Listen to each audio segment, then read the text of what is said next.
Spoilers? Check. Mature language? Check. Should listeners be advised? Check. Fantastic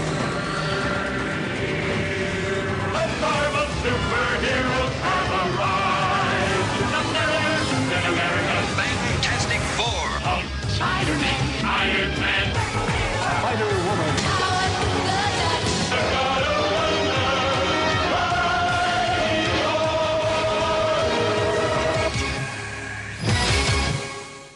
Welcome to the Marvel Superhero Podcast. I am Mr. Fixit. With me is... Diabolu Frank. And Illegal Machine. Many of my favorite lines in the Avengers movie come from Black Widow. None of my favorite lines from the Avengers movie come from Hawkeye. Yeah, Hawkeye was a little boring. Well, that's why he was mind controlled. I mean, they wouldn't have a character nobody gave a shit about get mind controlled and basically go mute for the entire film, right? They haven't established him yet cinematically, I don't think. No. Avengers 2 is going to really set that character up. Do you think he'll pop Damn up it. in Cap 3?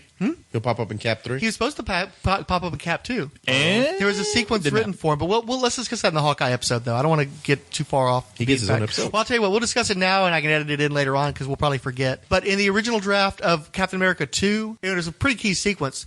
When the S.H.I.E.L.D. agents turn on Captain America and they're chasing him through the city, Hawkeye is one of the agents, and he catches up with Captain America. They get into a fight, and at one point, Hawkeye gets in close to Captain America and tells him that his suit has been bugged, and they're tracking him through the suit, and that's why he abandons the costume that he was wearing. Oh, wow. That would have worked. That would have been a great sequence. The problem is Jeremy Renner wasn't available at the time, so they had to cut that. But I love that sequence. I wish to God that had been in the movie. That would have been a great scene. Yeah. Hell, I wish they would film it while they were doing Avengers and then put it in there as a deleted feature. Now, Hawkeye doesn't have any real powers, does he? He's not enhanced in any way or electronics in his eyes or anything? Didn't they try to pull some shit like that with him at one point? Sight. Didn't he have some sort of sight? I thought the Ultimate Universe, he had, like, enhanced sight. Probably the Ultimate Universe, but I want to say at some point in the 90s they tried to give him some stupid, like, mutant accuracy or some crap like that. I think I remember seeing something like that. And then everybody decided to collectively forget that ever happened. Yeah, because someone already does that. It doesn't matter. Bullseye. It doesn't Bullseye's matter. not a mutant. No, but he has that. I thought he was. Like, he had some kind of uncanny ability. I thought, you know what? That actually sounds like familiar. Are you sure Bullseye can turn any item into a weapon. But I thought it was because of his accuracy. Yeah, that was my understanding. So he does have superhuman accuracy then. I think so. Okay. That sounds right. But he's not a mutant, right? I think that might have been retconned, that that's his mutant power. Oh, jeez. Oh, man, you know what? I don't know. Let's not dwell on this too much. Now I need to But you fucking realize, know.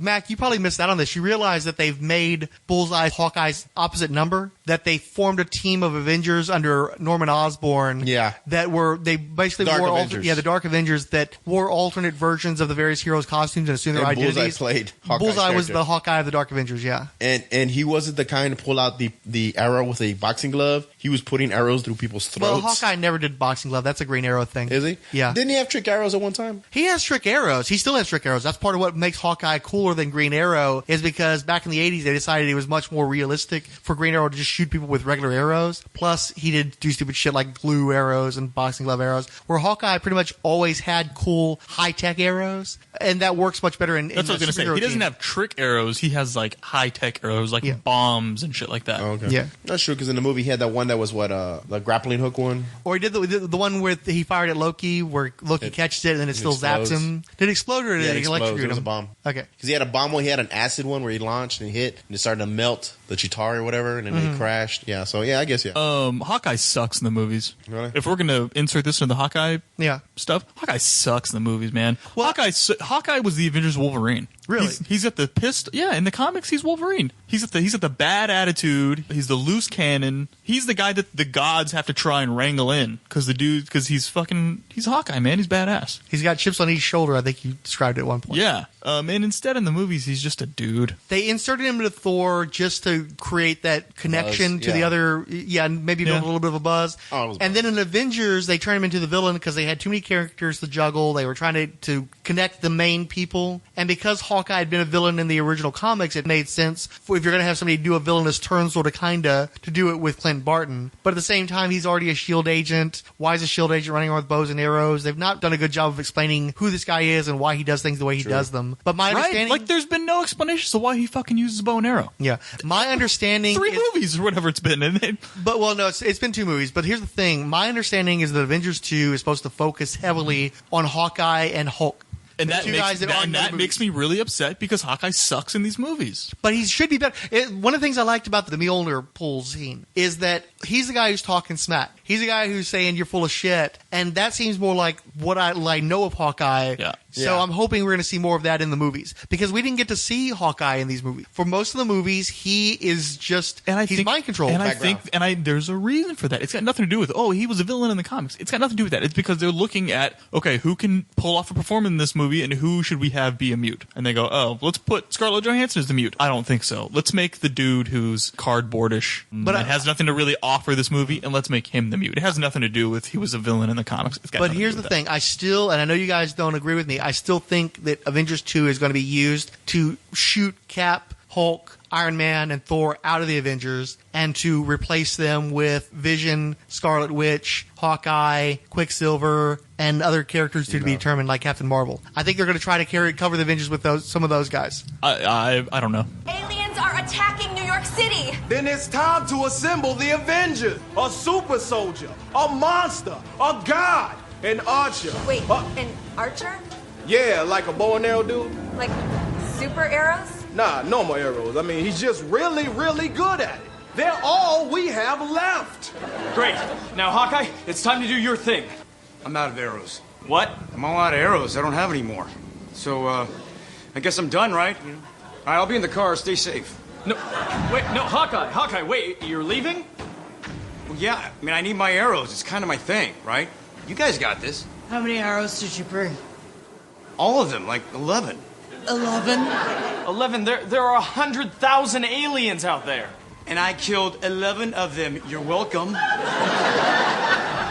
My arrow thing only holds 11. 12 if I really cram them in there, but it's not safe. Hey, Mr. Fixit. Yes. When did you first get exposed to Hawkeye? I think it was a West Coast Avenger comic I picked up, where I read a lot of Hawkeye. I guess you would say the Thunderbolts. But that was more when Bullseye was pretending to be Hawkeye. Oh, right. Yeah. I forgot about that. I think that's the only Hawkeye I've ever read besides the movies. I don't think I've never read a actual Hawkeye miniseries or anything. I'm lying. I did read the current one by what's his name? Matt Fraction. I did read the first 6. It was interesting. What's your overall impression of Hawkeye, though? He shoots arrows. It just didn't make sense because everyone on the Avengers, even when he joined it, Cap had the serum. Scarlet Witch was whatever the hell she's supposed to be. She's a mutant and a sorceress. And then you have Quicksilver. Iron Man has his technology. Thor's a god. I mean, I'm just trying to think of random Avengers and West Coast Avengers. Tigra's a tiger. There's plenty of non-powered Avengers, though. Moon Knight doesn't really have powers. Black Widow didn't have Moon Knight. Black Widow didn't have powers. But he's Batman. Yeah. Poor man's Batman. Right, but I'm saying, so why is Hawkeye excluded? Who else besides? Black Widow doesn't have superpowers. That's true. Hey, Frank, why don't you tell us about your experience with Hawkeye? The Grunwald miniseries in the early 80s. The newsstand at the 7-Eleven had a copy of the last issue, number 4. And on that cover is Hawkeye in a casket surrounded by his villains. And that cover was so badass that there was no question that I was going to buy that comic. Bought it, read it.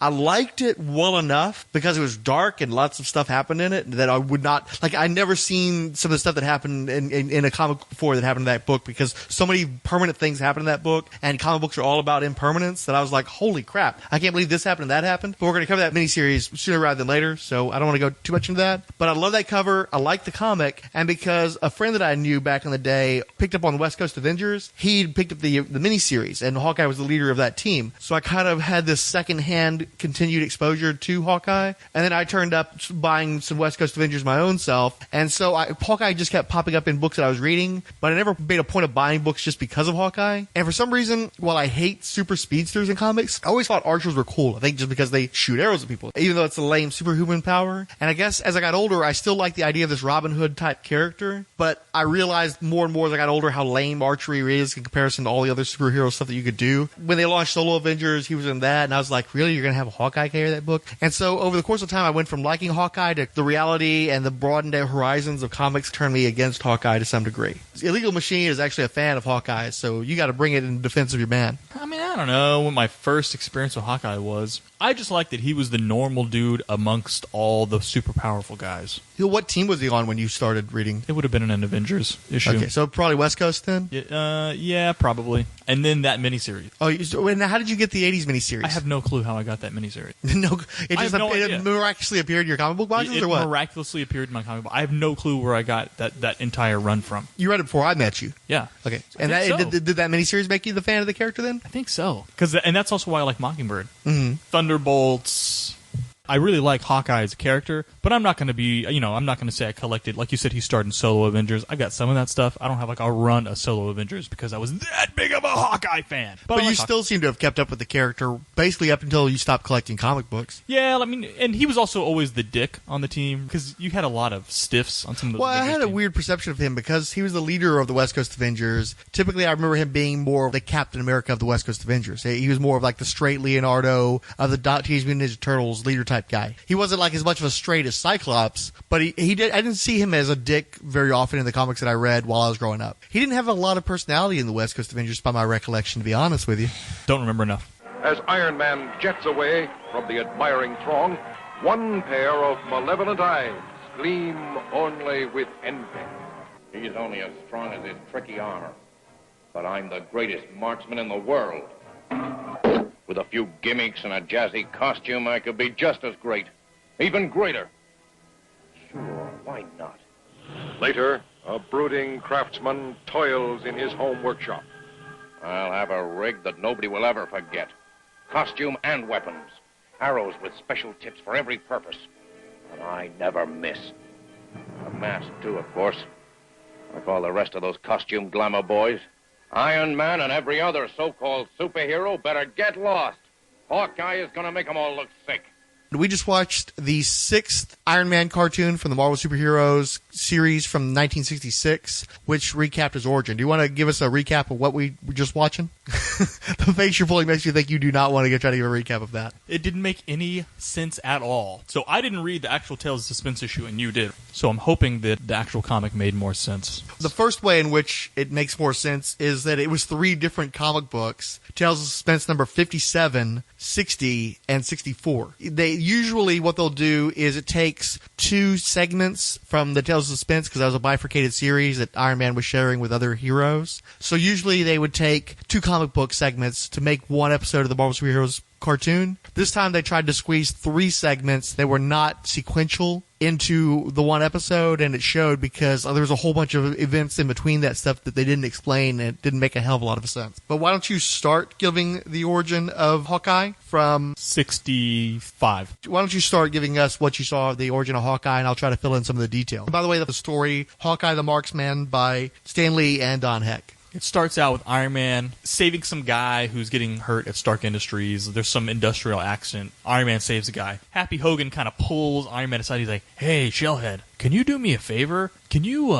talk to your boss and have him maybe put in a word for me with that secretary, Pepper Potts? I got the sweets for her kid and all this stuff and all this other weird 60s jape." So he's like, "Okay, cool, I'll do that." So then they cut to Tony Stark, and Tony Stark's like, "Hey, Pepper, you know that carnival tomorrow? Would you be interested in going on a date?" And she goes, "Yes, I'd love to, Tony." Right as Happy Hogan walks in and is like, "Oh, geez, fine. Tony Stark gets another girl." Oh, and Tony's like, No, Happy, come back over here. Wah, wah. They go to this carnival and shit breaks. Iron Man has to come in and help, and everybody's like, whatever. And so anyway, as Iron Man's sweeping in, helping these people who get stuck in this carnival ride, they show Clint Barton. He looks like Davy Crockett without Davy Crockett, or Daniel Boone, one of those two. And he's all like, "Nah, that Iron Man guy ain't nothing." And he's like, "I don't ever miss. I shoot arrows and shit." And he starts shooting some arrows.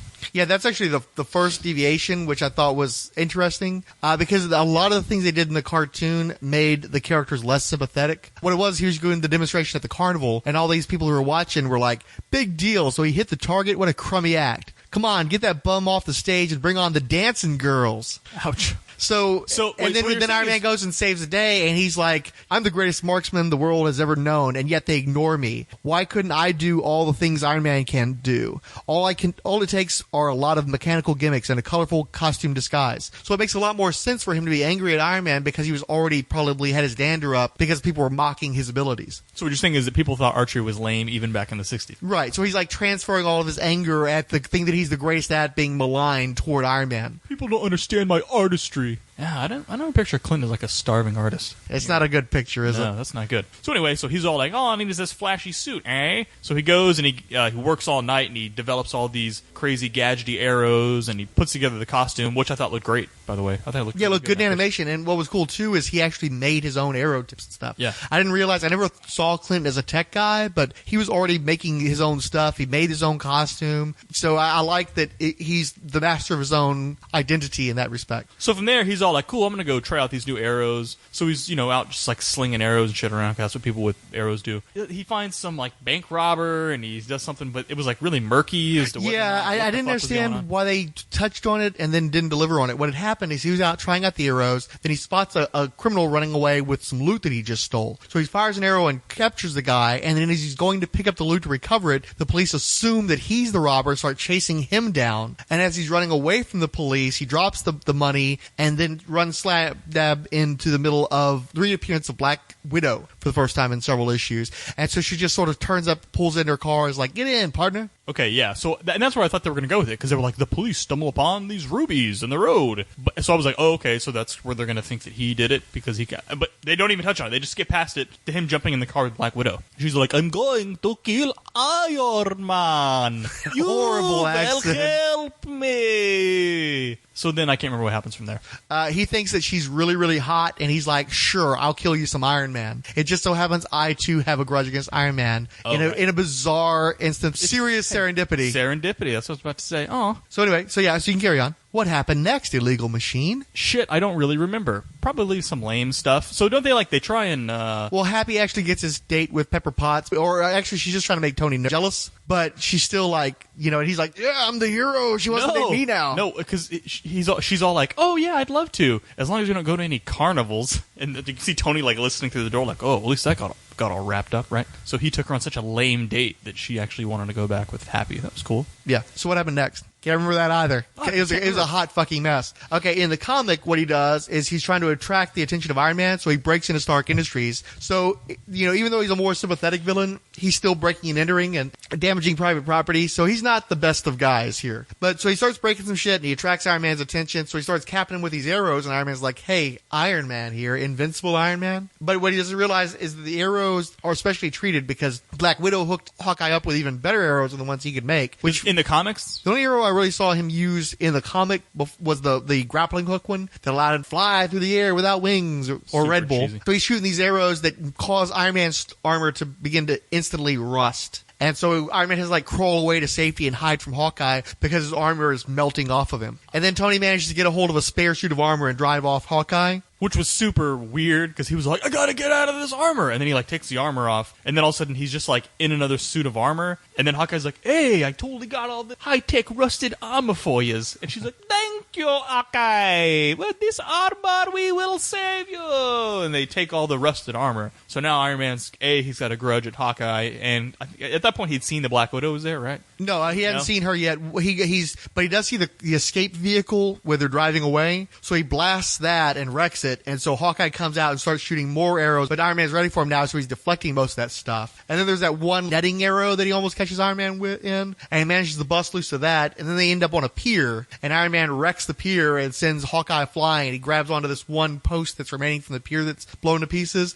So Iron Man just grabs the end of it and bends it backwards and flings Hawkeye into the ocean, the bay, wherever the hell he's at. And so he goes and fishes the guy out, leaves him off on the side of the former pier, and it just turns out that Hawkeye's got one last arrow left, his best one, the demolition arrow, warhead, which the Black Widow helped me to assemble. And now, farewell, Iron Man, nothing can save you. So he shoots it at Iron Man. Iron Man deflects it, and it ends up knocking Black Widow in the, what do you do? The blast hit her or something? It ricocheted off of Iron Man and hit her in the head. In the cartoon, they showed the arrow go whoop, and it bounces off Iron Man and goes whoop, and hits her in the freaking dome. Yeah, and as it turns out, it's the worst arrow because for a demolition arrow, it seems to explode anywhere. Yeah, thank God. Otherwise, and then there's the one panel of Hawkeye going, "You, what have I done?" And they took this one panel where he looks like at his most ugly with gigantic fucked up lips and a big nose and everything else, and then they lip sync it, and that's the official panel for whenever they need to do a close up of Hawkeye. They just keep reusing it over and over and over again. Really shocking looking. Yeah, he's he supposed looks to be screaming, but then they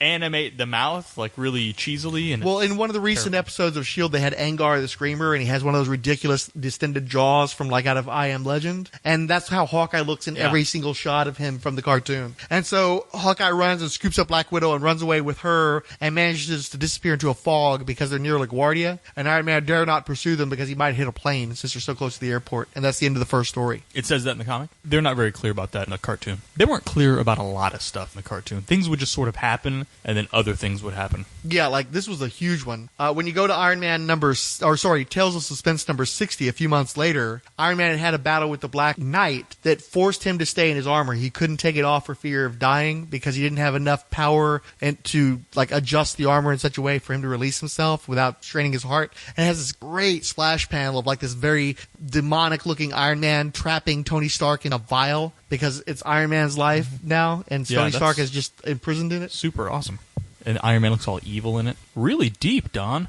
What do you think about that, Mr. Fixit? That's cool. Yes. That's cool. I can't remember what the hell happened next in this damn cartoon. Well, in the comic books, what happens is Happy Hogan and Pepper Potts confront Iron Man since Tony Stark has gone missing and we haven't been able to see him for a while. So they're like, Tin Man, you need to tell us where he is. And he's like, well, they know all my haunts as Tony Stark. They know I can't tell them that I'm off on the beach somewhere because they'll totally be able to ring every hotel and not find me. So he's just sort of putting them off. And they can tell that he's not telling them everything that he knows. So they get really suspicious. He sends them away and then he decides, well, okay, I need some money and maybe I'll write a note to let them know where Tony Stark is. So he writes a note and then he goes to get the money out of the safe, and that's when the police show up that Happy and Pepper got a hold of, and they catch him with his mitts and all that greenbacks. So he's having to prove to the cops that he didn't steal the money, so he hands them the note, and they're like, well, it's funny because his hand's all shaky and there's no fingerprints on this paper, and he's like, oh crap, I didn't take my gloves off, that's why the handwriting's all shaky. So they don't trust him, so he smashes through the window to escape the cops. Then he calls in the Avengers and is like, hey, I need to take a leave of absence, and Thor's like, okay, but you need to tell me, we have heard of the disappearance of Anthony Stark. There's but one question I have to ask. Have you betrayed him? On my honor as an Avenger, I have not betrayed Tony Stark. So be it. We expect you to lift the cloud of suspicion as soon as possible. Over and out. Just so the people at home can't see, because this isn't webcasted, Frank raised his arm in the air like he was holding Mjolnir and said, so be it.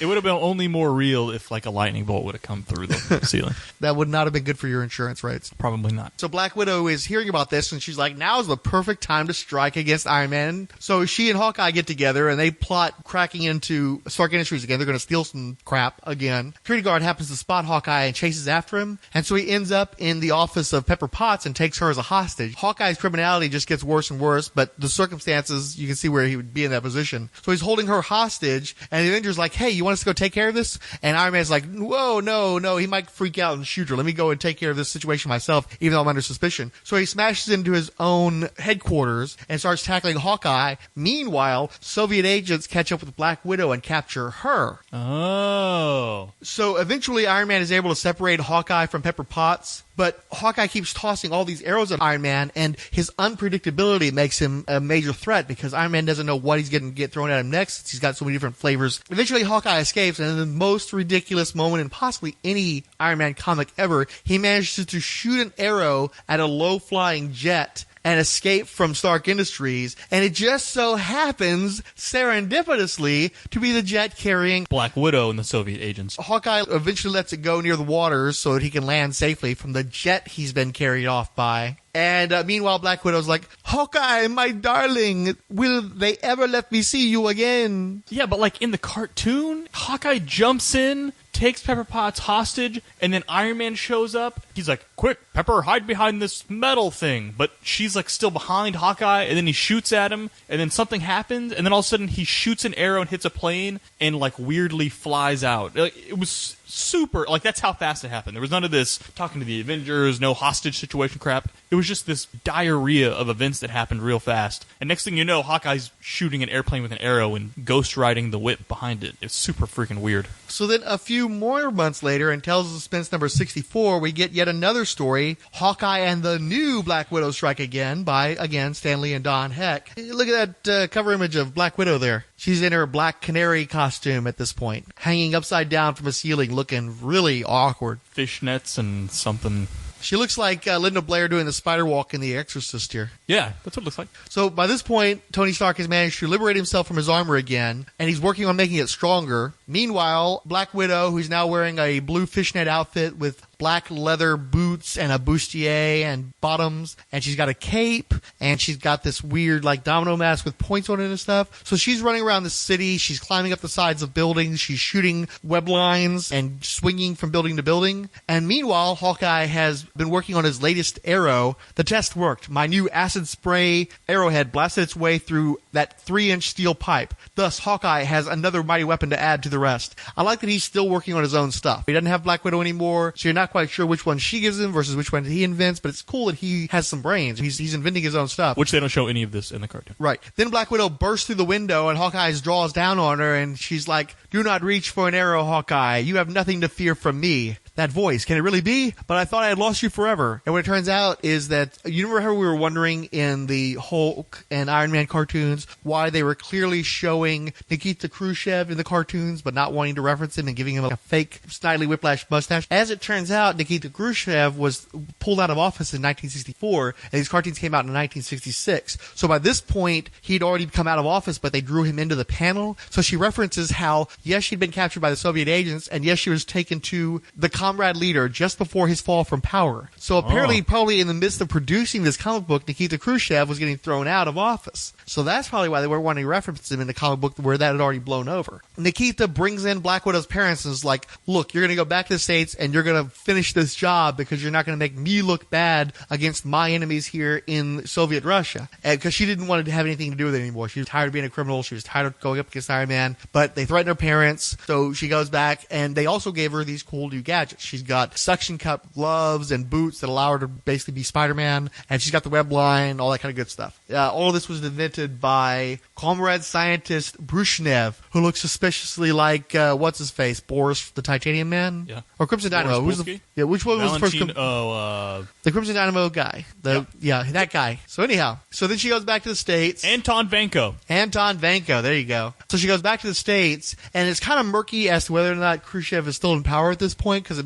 she makes it seem like, I'm back, and we're still going to fight Iron Man, but he's already fallen from power, so I'm not sure what the motivation is at this point. I think they were just doing a quick re-scripting. So that's when Hawkeye... Oh, by the way, she made a point of designing her mask to be like Hawkeye's with the pointy little side things, so they were clearly partners. Oh, cool. So that's when they catch up with Pepper and Happy as they're driving down the road. By this point, Happy is testing the waters for proposing to Pepper because Iron Man has apparently been engaged to somebody, which they don't elaborate on in this particular issue. So I'm not sure who he was engaged to, but that's what inspired the conversation. So anyway, Happy and Pepper get captured, and they're all tied up, and then they call Tony Stark saying, send Iron Man to such and such spot because we're going to take him out. Or no, what did they say? I'm trying to remember who he was engaged to. Stark, I have Pepper Potts and Happy Hogan prisoner. If you want them, send Iron Man for them. I'll give you the address, but you must come alone. And then Pepper runs up and says, it's a trap, because they don't know that Hawkeye's involved with Black Widow, or at least Tony doesn't. And then she's like, well, actually, we set that up. We wanted them to know because we wanted to get both Tony and Iron Man in the same position. So Tony shows up with some designs trying to trade them for Happy and Pepper. They decided they were going to go ahead and capture Tony instead, so he drops this smoke bomb, and in the midst of the smoke, he's been training to put on his armor in complete darkness, so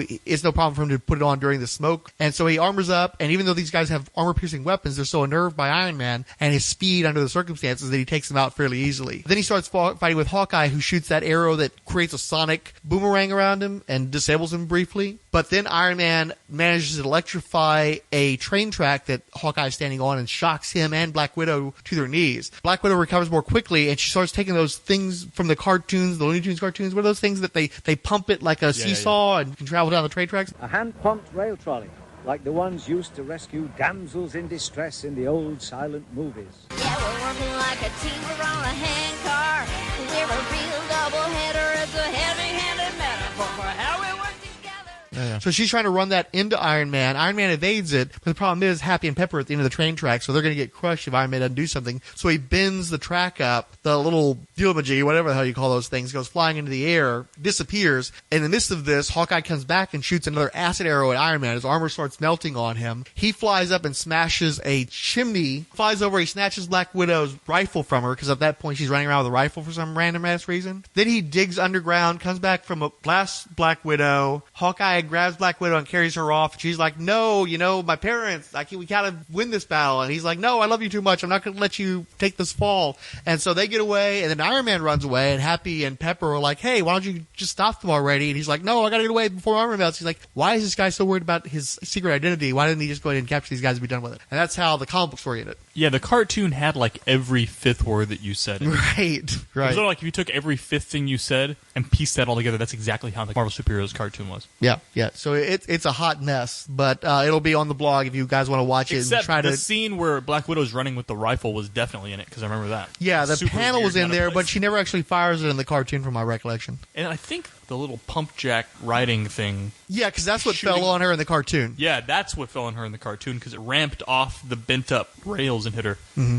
And instead, she was just shot with a blast. Just a terrible cartoon. Yeah, very bad adaptation. Didn't they just basically use comic pages? Yeah, they just took panels and that's what's funny too is they kept going back to this panel of Hawkeye about to shoot an arrow in a major metropolitan area, and they're supposed to be in this isolated railroad where there's no tall buildings, so there's no concern about continuity in the cartoon. They used some panels of her from the origin story that we watched that one time for the Black Yeah, Widow they sure episode, did. and they pieced some of those. So like her costume they would have a picture of her in like some green dress, and then they would have a picture of her where she's supposed to be sitting in a car talking in a black dress, and then they would cut back to her, and her hairstyles kept changing. One sentence, she's in the middle of one sentence. They're just trying to be artsy with it and have it where she's like they're changing the angle on her, but instead she's actually changing costume each time.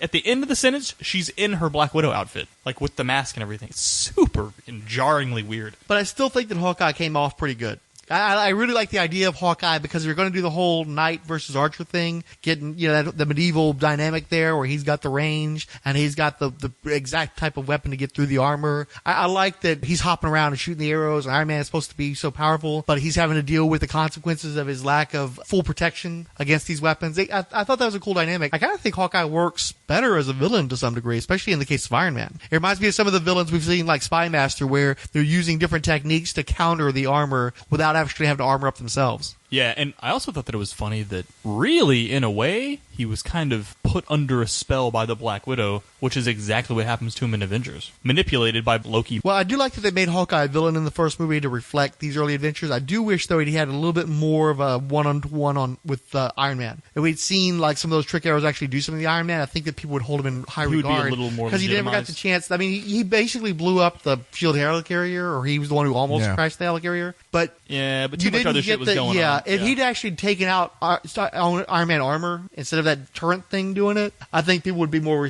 impressed with Hawkeye than they have been. Yeah, I agree. He's just terrible in the movies, but we've been through that.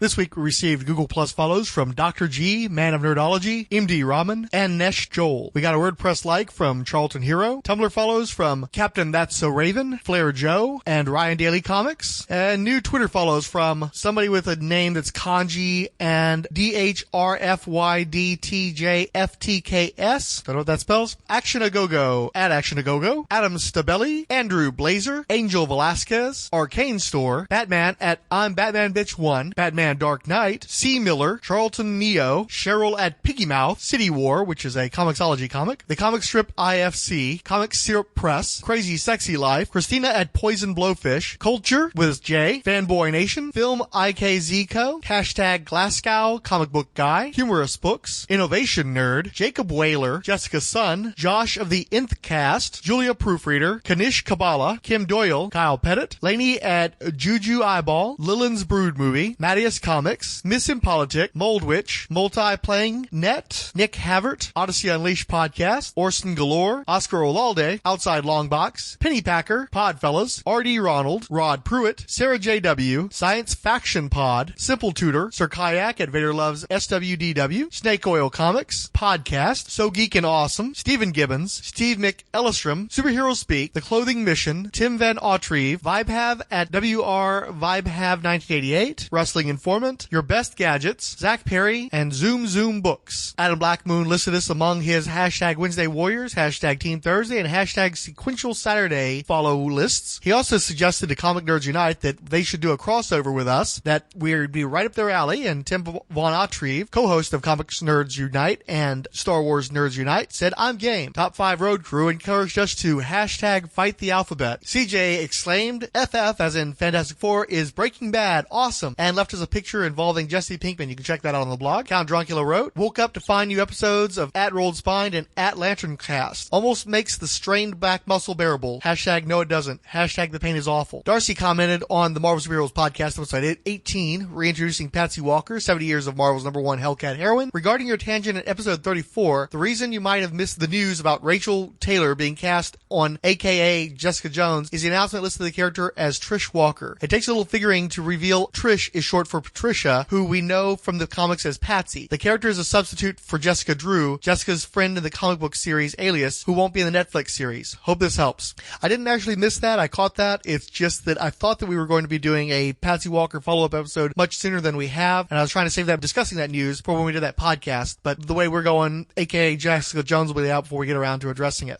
Joseph Crawford noted of episode 29, Dr. Zero, this episode really planted a bug. I ordered all of Dr. Zero, Powerline, the first 4 of St. George, and all but issue 7 of Critical Mass on eBay. My wife is right. I shouldn't be allowed to listen to podcasts. I'm just hoping that eBay was selling those for like $2 for the lot. As long as you get in there cheap, you might be satisfied. Jason Martinez let us know that he'd listened to the Ghost episode, now with 100 more puns. Luke Giaconetti said of that episode, dude, that is so wrong, referring to the image where superimposed the faces of Iron Man and Ghost onto Patrick Swayze and Demi Moore's famous clay pottery scene from the movie Ghost. Randy Caldwell noted, I love the use of Zipatone. I miss seeing it these days. And then he sent us a picture of the cat from the Jeppy Entertainment Museum, which we've got up on the blog. Raven M. Fields of That's So Raven asked if you guys agree with my dream casting of Joel Kinnaman as Iron Fist. Not sure if Mac or Ad Illegal Machine have much experience with Iron Fist. I noted that I consider Iron Fist to be Power Man's sidekick and just kind of shrugged at the suggestion. Raven said, I'll rising fang him right in the face for that statement. At Matt Fractions Immortal is a must read. Well, I haven't read it yet, so maybe I'll change my opinion then. Eternal Rage notice of the Ghost episode. This is the same Ghost that was part of the Thunderbolts. I may have to pick up an Iron Man book. Nah. And then send us a piece of Thunderbolts art, which on the blog. We received Twitter favorites from The First Bat, Aces and Eights Press, Adam Blackmoon, Amino Acid Comic Book, Amy Royland at Fashion Nerd, Angel Velasquez at Angel 1D Fallen One, Angel's Cup, Ange, Ask the Moon, Baked English Podcast, Ben Cohen, Beth Malley, Charles Washington, Charlton Hero, Chef Elise Lane, Cheryl at Piggy Mouth, Chris Michael at Myth Making, etc., Chris Thompson at Pop Culture Hound, Chris Williams, CJ, Comical Podcast, Comic Nerds Unite, Comic Relief Podcast, The Comic Syndicate, Count Druncula, Craig lives here at Craigimus Max, Crowdfund Resources, the Dark Angels and Pretty Freaks Podcast co-host Annalise at Wiretech Girl, That's Life Podcast, David Golding Artist, Dead Vinyl, DS and RS, Ed Moore at Teal Productions, Eli at Ilpirin, Elijah Medj, Eternal Rage, Evil Pilgrim, Fantastiverse, Felicia at Proxy, spelled with an O and an underscore, Film Reel Podcast, Firestorm Fan, Future Primitive, Gareth Hampson, Gerald Fitzgerald, Greg Araujo, How Is This Movie? It's Plastic Man, Josiah Sorabello, Cord Industries, Land of the Creeps, The Lesbian Geek, Liz O at It's Lizzo, Longbox Graveyard, Lord Horsticles at Comical Podcast 2, Marcus Johnson, Martin Gray, Martin Vincent, spelled with a Y, Marzo Khalif at Count Marzo, Melissa O, Moldwitch, My Star Wars Story, Maya Sunville, Mystery Vlog, Nerdbong, Odell Abner Dracula, Odyssey Unleashed, Orbital Comics, Outside Longbox, Pirate Mike Comics, Pittsburgh Nerd Podcast, Plop Cartoons, Podfellas, Pop Culture Case Study, Professor Riptide, Randy Caldwell, Randy Micah Smith, Raven M. Fields at That's So Raven, Retro Junkies, Ryan Daly, Sir Kayak, Siskoid, Skip to the End Podcast, Small Time, Stephen Courtney, Superboy at A Living Weapon, Sin at Alias Scarecrow, Today's Comic, Top 5 Road Crew, Wetsuit at Lucid Cadet, and Ziggy at Mr. Jaffrey, who added awesome thanks, we'll listen tonight. And said of the Wild Ages of Marvel episode, Spotlighting Count Druncula, great episode, I love hearing origin story. Anthony Durso said, speaking of our April Fool's episode Anchor, Anthony Durso noted, today's episode has to be the best so far, and tagged in Firestorm Fan and Aquaman Shrine, since the entire episode was culled from their archive of podcasts at the Fire and Water Podcast. Firestorm Fan agreed, though, that this was the best Rolled Spine podcast ever. More like this, please. Well done. And got a lot of plus ones on his Google page as a result, including one from Kane Dorr, who I was not familiar with. Martin Gray said of the Anchor episode, Hadaway and shite. Wolfsbane and Maura McTaggart are Scottish, not Irish. You actually read out the fact that I'm English, and still we get Groundskeeper Willie impersonations? Nutters. I have found a useful short piece online illustrating my accent, and it was an episode of Scooby-Doo with foul-mouthed pothead Scots talking over the lines. It's pretty funny. You check it out on the blog. Though I never swear, obviously. Oh, you pedantic beggars, since he left his comment on the previous episode's commentary form, and we pointed that out to him. I've never actually seen Highlander, and I have no intention of seeing it. Hollywood tripe. Anyway, ta for another fun show. And I don't actually think Highlander was necessarily Hollywood tripe. It was a very popular European television series, too. So it's Euro trash as well. He also noted Cap could beat Batman as easily as he could take the Punisher. I'm not into Batgod, but seriously. And I don't think I ever said that Cap could take Batman as easily as the Punisher. I just said that Batman and Punisher are more in the same league. They fight the same kind of guys. They're cops. Cap's a soldier. Anyway, Martin also said, She-Hulk on Marvel movie-style t-shirt. Maybe Linda Cardinelli is Jen Walter. Siskoid wrote the episode. The channel kept turning to Fire and Water. I don't know what's wrong with my machine. Screw it. Next, Luke Daub wrote, will Diabolu Idlehead continue to be played by Frank following the FW Books merger? Or do Firestorm fan and Aquaman Shrine have another actor in mind for the role? Another Amel, perhaps? Then somebody suggested Steve Urkel, and Luke defended me. Jaleel White. Oh, so Frank is black now? Psh. Rob Kelly offered Steve Buscemi as Frank and Tom Cavanaugh as Shag. Sadly, not the first time I've been compared to Steve Buscemi. Eternal Rage wrote of this episode, the Hawkeye episode, which wasn't even out yet, Thursday. No luck unbreaking Frank's computer. Hopefully it won't be a lost episode. And then when I let him know what the subject of the episode was, he said, dude, say it ain't so. But regardless, it can only go up for him, I guess. And finally, David offered, the spine rolls, but it does not break. Hallelujah. We received retweets from First Bat, Ace and Eights Press, Adam Blackmoon, Angel Velasquez, Ange, The Anti-Fascist, Bat, Baked English Podcast, Beth Malley, Between the Pages Blog, Charlton Hero, Chris Michael, Chris Thompson, CJ, Comical Podcast, The Comic Syndicate, Count Druncula, Dead Vinyl, DSNRS, Eternal Rage, Felicia at Proxy, Film Reel Podcast, Firestorm Fan, Flotos Caban, Future Primitive, Gareth Hampson at Babelfish76, Joanna Sawyer, Josiah Zarabello, Keith G. Baker, Landa Creeps, Lizzo, Lord Horsticles, Luke Dobb, Dobb Creative, Moldwitch, My Star Wars Story, Mystery Vlog, In-Atsuko at DJ Lyrica, Nerdbong, Outside Longbox, Pirate Mike, Pittsburgh Nerd Pod, Plop Cartoons, Podfellas, Randy Micah Smith, who added, indeed, happy to help, Run with Comics, Sir Kayak, Siskoid, Stephen Courtney, Sin, Top 5 Road Crew. The Marvel Superheroes Podcast is in no way affiliated with or endorsed by Marvel Entertainment. All characters mentioned and audio clips employed are believed covered under fair use, with no infringement intended against their copyright holders. The views expressed in this podcast are assumed legitimate, truthful, and solely possessed by the speaker.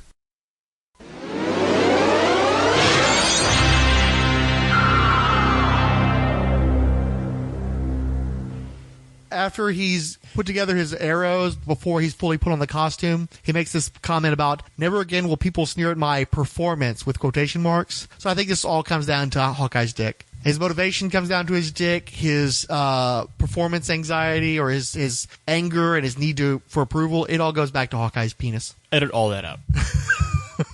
Okay, done.